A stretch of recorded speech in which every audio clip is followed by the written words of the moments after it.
Bonjour à tous, nouvelle vidéo, nouveau format. Aujourd'hui je vous parle de quelqu'un qui est à la fois un poète et un malfaiteur, monsieur François Villon.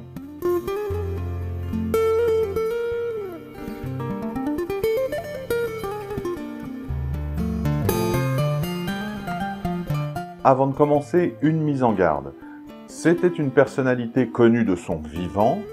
Les poètes romantiques en ont fait plus tard le précurseur des poètes maudits.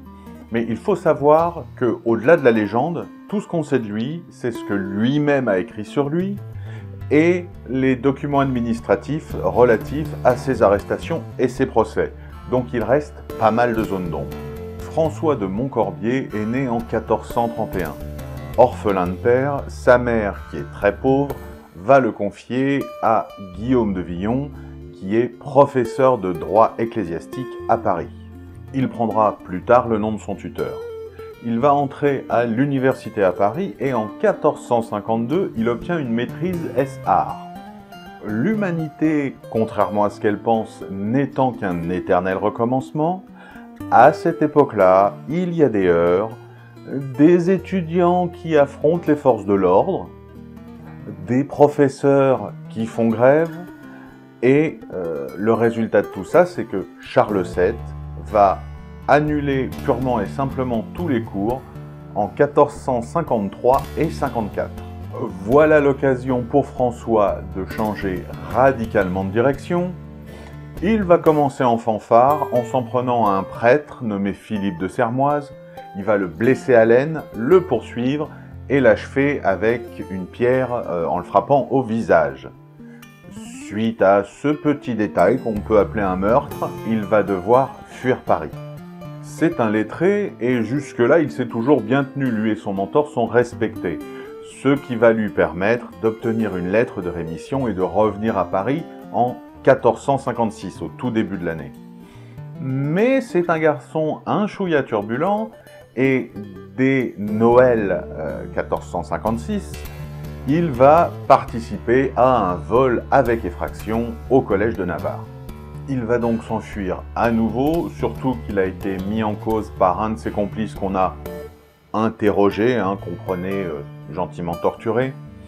Et ce complice explique d'ailleurs que François Villon avait prévu de s'échapper pour aller à Angers voir un de ses oncles et accessoirement le voler. Tout au long de ses aventures, il va bien sûr écrire de la poésie. Une poésie assez égocentrée, dans laquelle on retrouve régulièrement la souffrance morale et la mort. Après, comme je vous l'ai dit, on a un trou noir, on le perd jusqu'en 1457. À cette époque-là, on le retrouve à Blois, il est à la cour du prince Charles d'Orléans, qui était lui-même un poète et qui entretenait une cour de poètes. On sait qu'il était là-bas parce que ce Charles d'Orléans compilait tous ses écrits, mais aussi ceux de ses courtisans, dans des recueils, et que dans ces recueils, on trouve 3 poèmes qui sont signés Villon. Malheureusement, on est turbulent ou on ne l'est pas. En 1458, il écrit son dernier poème, la Ballade franco-latine, dans laquelle il attaque directement un des courtisans. Ça ne plaît pas à Charles, qui va le taxer d'arrivisme et le traiter de menteur et l'expulser tout simplement de sa cour. Puis, il disparaît à nouveau jusqu'en 1461, où on le retrouve en prison pour des raisons assez floues. Et il va y rester quelques mois jusqu'à une visite de Louis XI et Charles d'Orléans, visite après laquelle il sera libéré. Il va d'ailleurs leur envoyer des poèmes de son cru pour essayer de regagner leur bonne grâce, enfin, en tout cas de regagner celle de Charles d'Orléans, mais ça ne marchera pas et il va être snobé parce qu'à cette époque, il a déjà une mauvaise réputation.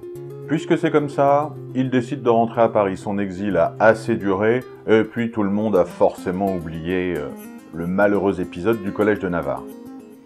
Il va donc retourner à Paris et il va se mettre à essayer de fréquenter le milieu des arts. allant même jusqu'à écrire une ballade où il se dépeint comme un voyou repenti, mais ça ne va pas très bien marcher. Comme je vous l'ai dit, de son vivant, il avait déjà une réputation bien chargée, et du coup, il va bien entendu retomber dans ses travers et ses mauvaises fréquentations. C'est aussi le moment où il commence à écrire son œuvre maîtresse, qui s'appelle Le Testament.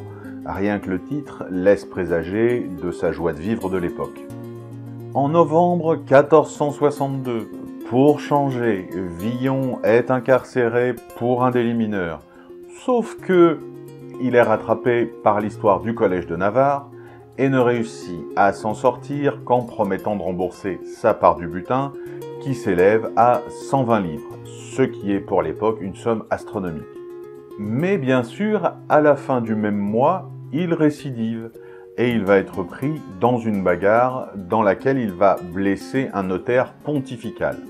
Alors, à sa décharge, cet homme fait partie de ceux qui ont interrogé son ex-camarade de casse au Collège de Navarre, et quand je dis interrogé, bien sûr, je veux dire torturé. Toujours est-il que Villon repasse par la casse-prison. La loi commence à vraiment en avoir marre de lui et il est tout simplement condamné à mort. Dans sa cellule, il va écrire un peu en attendant de connaître le résultat de l'appel qu'il a fait, et il va notamment écrire la bien nommée Ballade du pendu. Contre toute attente, son appel devant le Parlement de Paris fonctionne et sa peine est commuée en 10 ans de bannissement de la ville de Paris. Allez savoir pourquoi, il avait encore certainement les bonnes grâces de certains. Donc, il est condamné à quitter Paris et il va écrire une poésie qui sera la dernière qu'on connaisse de lui, dans laquelle il demande 3 jours pour dire au revoir aux siens et remettre ses affaires en ordre avant de quitter la ville. Le 8 janvier 1463, François Villon quitte Paris et c'est la dernière fois qu'on en entend parler. Est-il tombé malade? A-t-il été tué? Est-ce qu'il s'est tout simplement calmé? On ne le saura jamais, mais plus jamais nous n'entendrons parler de ce personnage. Ce qui, vous vous en doutez bien, rajoute à sa légende. C'était une sorte d'aventurier, un Rimbaud avant l'heure, dont la poésie a marqué son époque, mais aussi les époques suivantes.